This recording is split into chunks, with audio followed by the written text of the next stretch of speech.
In today's video, I'm going to teach you how to activate automation in Wix. By the end of this walkthrough, you'll know exactly how to set up a basic automation and get it live on your site, so tasks can start running on their own in the background. First, make sure you're logged into your Wix account and that you're on the site dashboard for the specific website you want to work with.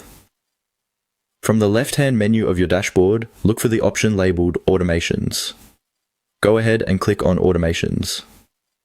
This is where Wix keeps all the workflows that can respond automatically when something happens on your site, like a new form submission or a new contact. Once you're on the Automations page, you'll see a button that says Create Automation. Click on Create Automation.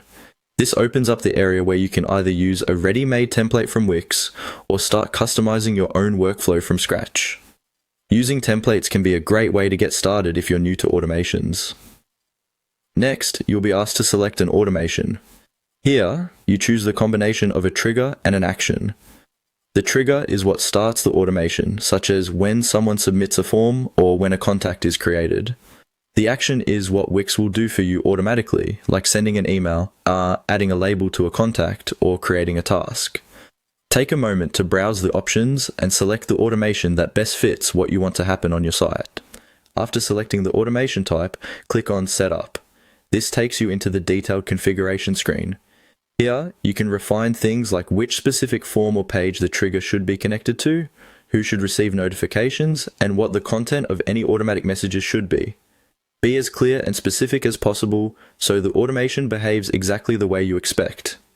If you want to add another step to the same automation, look for the plus icon and click on the plus sign to add a step. This lets you chain multiple actions together.